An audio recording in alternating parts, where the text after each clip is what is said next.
Good morning, everybody. Here's a special treat. This is my first non-Marvel comic that I'm talking about. This is DC Comics Presents issue 85. DC Comics Presents was a team-up comic. Like Marvel had Marvel Team Up and Marvel 2-in-1. This is DC Comics Presents.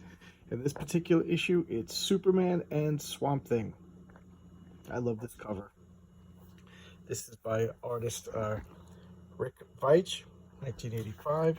Rick Veitch is a very interesting comic book artist, also a writer. He wrote and drew The One, which I love. Okay, you see this? This doesn't have a UPC symbol. That means I bought it at a comic store, and I bought it specifically at the Incredible Pulp. Thank you, Larry. I vaguely remember paying 85 cents for it, so I must have bought it not too long after it came out. But look at this. Look how white these pages are. This is in really good condition. Okay, let's look. DC Comic Presents 85. And 1985. I worked in that DC building once. Doing some work. And here we have guy. You recognize that? This is Superman. Why is he looking like this? The man of tomorrow is heading south to die.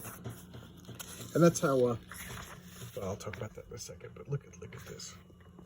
This is the splash page. You know, it doesn't have to be the first page, but the splash, think of this as like the, right before the credits, and then, boom, here you go. That's the setup.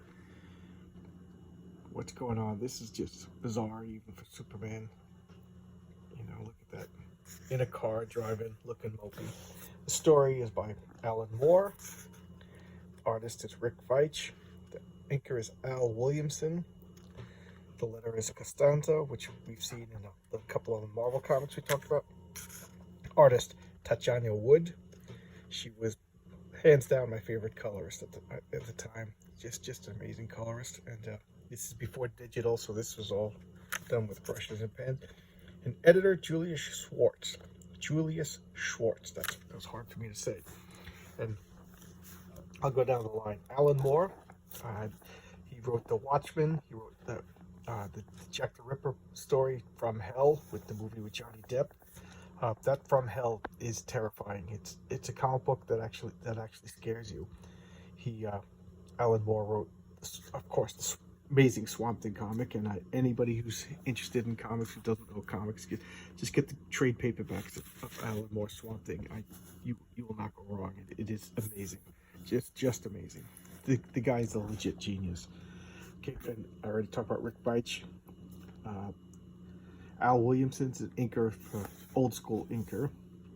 Costanza, I don't know much about him, but Julius Schwartz I wanted to talk about when I saw his name. He's an interesting guy. He's old even back then. He was a literary agent, and he represented a lot of the sci-fi guys like Ray Bradbury, H.P. Lovecraft, L. Ron Hubbard.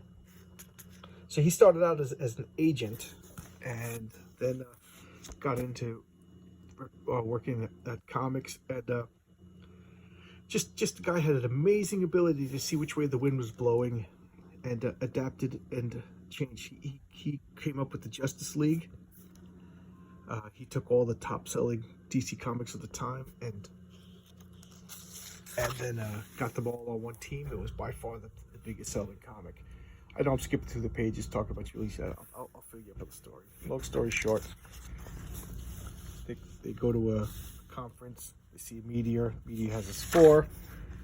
Spore from some alien world, maybe Krypton, and it infects Clark Kent, who is now going to die. Okay, but Julius Schwartz, he created the Justice League. He also, in the 50s, superhero comics weren't selling too well. He started that over again, brought superhero comics back, and then in the 60s, he's the one that saw that during the height of the Adam West Batman, he hired Neil Adams to make Batman dark and gritty again, and Batman's been like that ever since. Julius Schwartz just always had his finger at the pulse. I don't know if he wrote comics, but he definitely was the director of comics. So here's Clark Kent, and that's Glory Grant.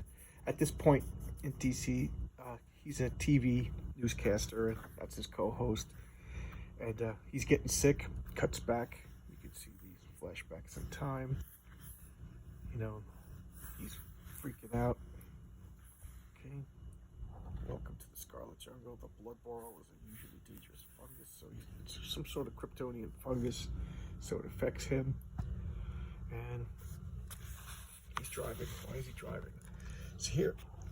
Okay, I remember this panel. Clark, honestly, you're like a little kid. It's only a paper cut. It's hardly bleeding at all. And he's freaking out. How does Superman get a paper cut? He took his vulnerability an hour to return. So this spore is messing with his powers. You know. Here this is funny. And notice that the color, this is all blue. The background's all in dark because they're making out in the dark. And he's in the background, but he's got color because this is the important thing. These guys are just, you know, a MacGuffin to tell the story along. But Clark's got the problem. He's the focus. And he's walking in on these two making out. Clark Kent, Superman, superhero. He would never do that. He's not gonna mess up your game. So he's sitting here now, and he's considered flying to his apartment. You know, his ears still feel like they're stuffed with cotton. So he tries to fly. That's the result. You know, flying down Metropolis. So he's taking the subway like the rest of us grounded schmucks. Okay, here he is in bed, ripping his sheets, having hallucinations, freaking out. He wakes up. It's just his costume hanging up. Merciful Rao, what's happening to me? Rao is the Kryptonian sun god that they worshipped. So here he is going to work, and now the opposite's happening. All his powers are going off to a super detail, and people talking and jackhammers. This is freaking him out and causing him physical pain. So he goes back to this guy, the scientist, whose name I don't remember, not important. No backgrounds, because no backgrounds are needed. And he's like, yes, gentleman's agreement. Yeah, of course, you're Superman. I'm gonna give you this. Just return it, you know?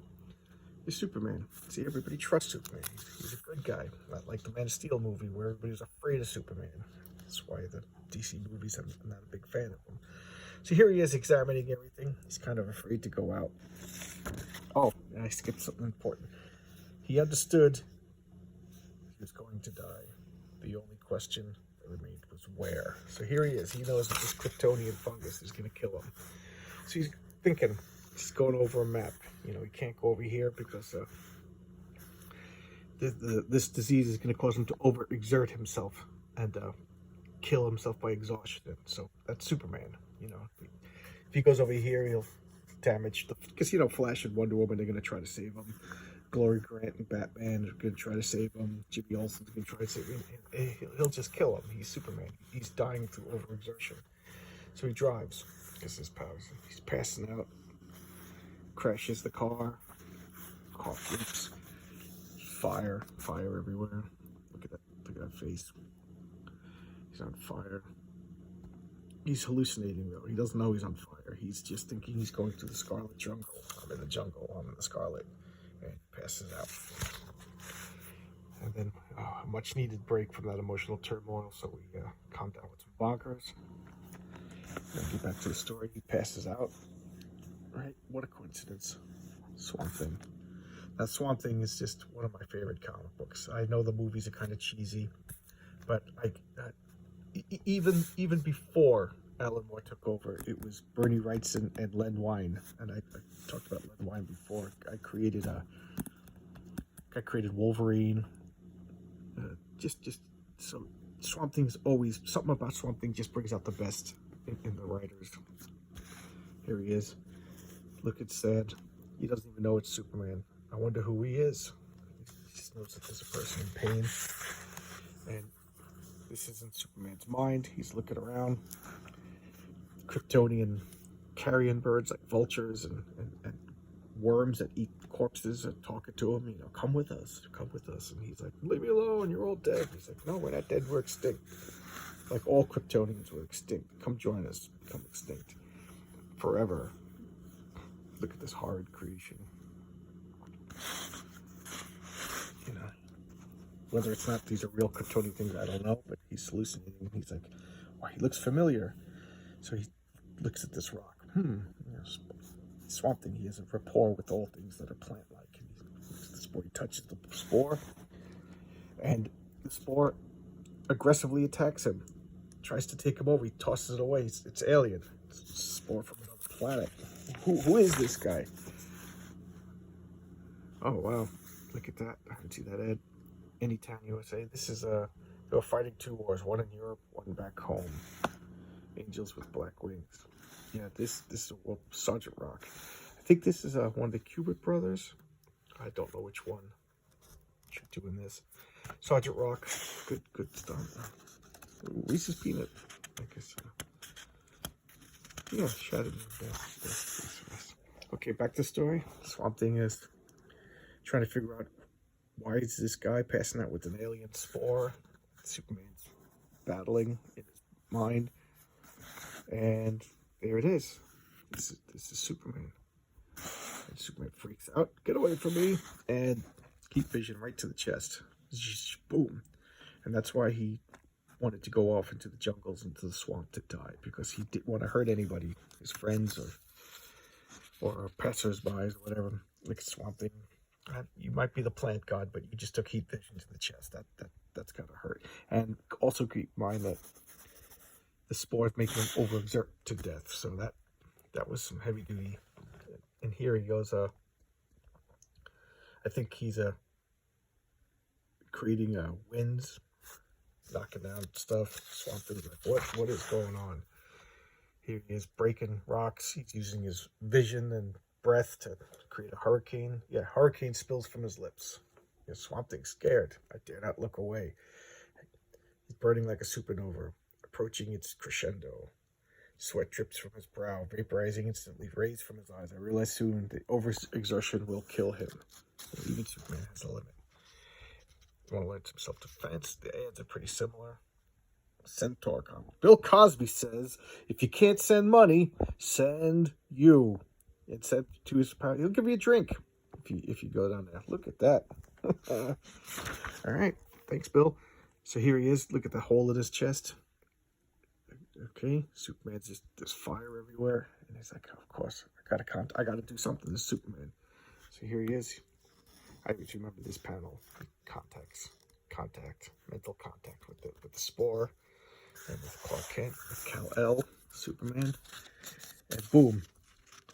Through the plant, and through the plant's connection with Superman, and through Swamp Thing's power over plants, they're connected. He sees what's going on.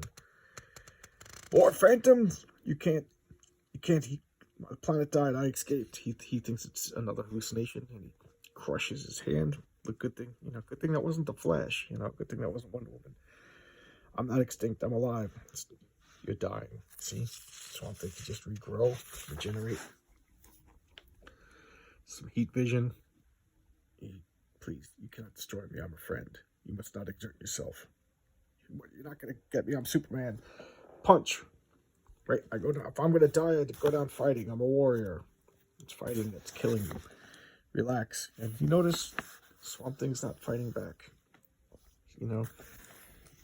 Taking a passive stance. Relying on the innate goodness of Superman. Not like Zack Snyder. Okay. Yes, I remember. I'm Superman. Chronic overexertion. I'm going to die. I'm going to die. Swamp Thing's just talking to him. Forget the heat. Forget the scarlet. Just cool. And then one of the things that Swamp Thing is he's always in contact with the green. The green is like the collective unconscious of all plant life. And it's calming in the green. At least in this particular instance. It just has the green wash over Superman. And he goes to sleep. Drops the rock, and the fever's leaving him. The storms. Look at the destruction. I just love all the Rick Veitch, and that's a lot of Al Williams because Rick Veitch is very, very kooky with his art style, and Al Williams, I guess, is grounding him out. Good balance. I mean, just good balance. Julius Schwartz was another genius. Unfortunately, his name is in his house. He's not as good as self-promotion as Stan Lee was. So here he has Superman's waking up. He's looking. Great to be alive. After that hangover. In Washington, a congressman's wife clears her throat and he hears it. In Harlem, a baby wakes up crying and he hears it. The fever and the weakness have passed. There's no pain. Superman, flex, rip the crap out of your clothes. You just flex. And here we have Superman shaving. You know, he's back to normal now. Okay. He takes the mirror off the car, fires his heat vision, and then shaves. He survives. Flies away. Look how white this paper is. I'm really, really impressed. Announcing it's as good as gold. Oh, yeah, that's right. This is the 50th anniversary. 1985. This we're making 35. And this is the entire slate of DC Comics at the time. All-Star Comics. All-Star Squadron. Amethyst. Amethyst was really good. It was a sword and sorcery about this teenage princess girl, kind of like Captain Marvel, Shazam. You know, she exists in two worlds. Really good. I just reread it recently, actually. Warlord, I really like. Mike Grell, that was some good stuff. Okay, so now Superman, look at, he's smiling, bringing the spore back, Swamp Thing, and that's just it. Superman did all this. He thinks he survived. He doesn't even know Swamp Thing had anything to do with it. Swamp Thing's like, yeah, I saved Superman. You know, he's got slight joy in his face. Up when there's a splash, the gator thrashes his tail, dozing into the deep water. The vine drip, the shadows beckon, the ancient trees whispers. The leaves are banished crimson, and the final drafts of dawn. You know, Alan Moore is the closest you're going to get to literature in comics. Maybe Neil Gaiman, who did Sandman and American Gods. Superman is Supergirl. It's a date, and they're cousins. It's kind of creepy. Okay, here's the letters page. Pear mail. Okay, look at that. DC Comics, Jeanette Kahn, president and publisher.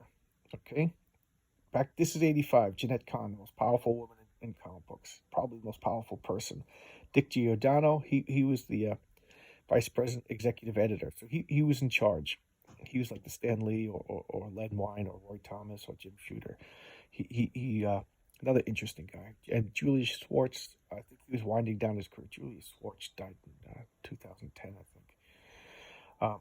E. Nelson Bredwell, there's another name. These guys are all living legends. Bob Rozakis, he left DC. He now owns, or is that? Yes, I think he owns Mile High Comics now. Guy's a billionaire. Paul Levitz, guy wrote Legion of Superheroes. Oh man, what such a great run. Joe Orlando, what, you know, these guys are all legends, all of them. All right, I always like to look at the names, see if there's any names that I recognize.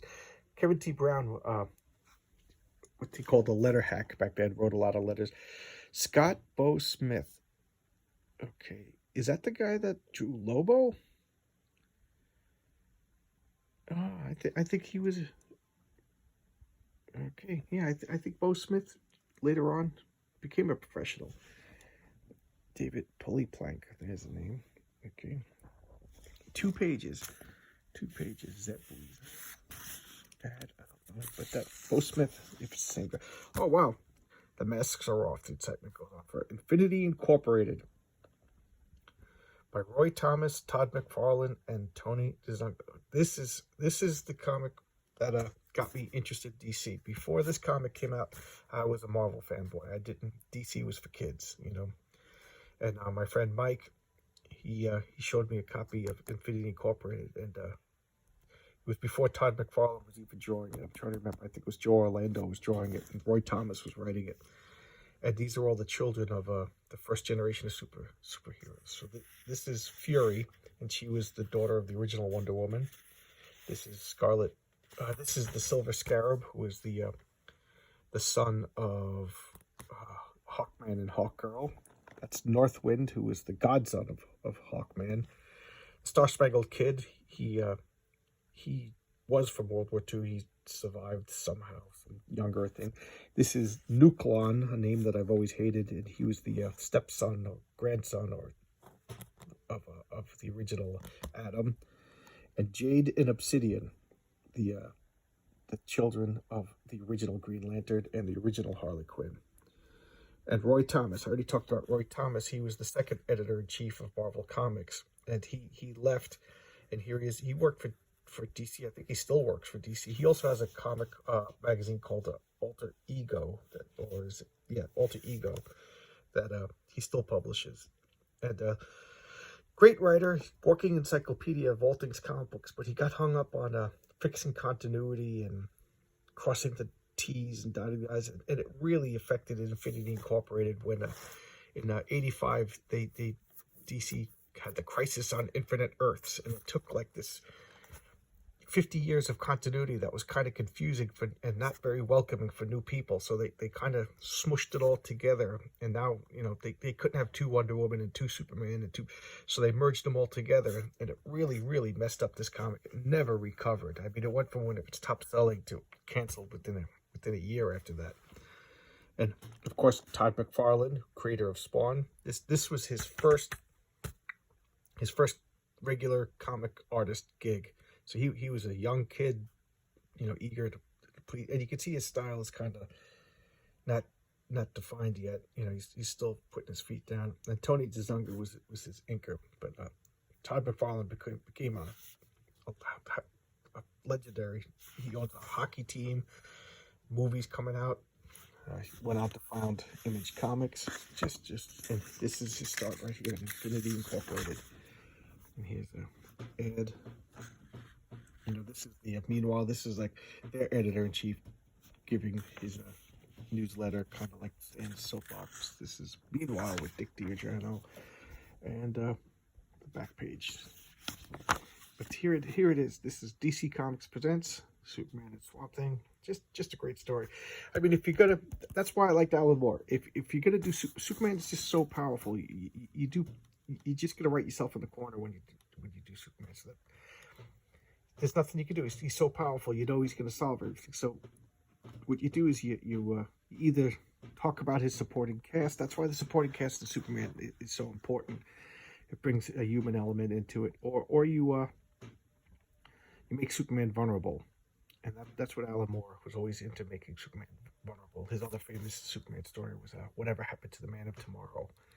Great story. It also involves another Kryptonian plant. Alan Moore's big into plants. Matter of fact, there's a story of Swamp Thing saving Batman from a spore that made Batman climb, and then once you get to the highest point, you jump. And that's another one. Batman didn't know Swamp Thing saved him. So even a genius, I guess, copies himself a few times. But it's okay because great stories.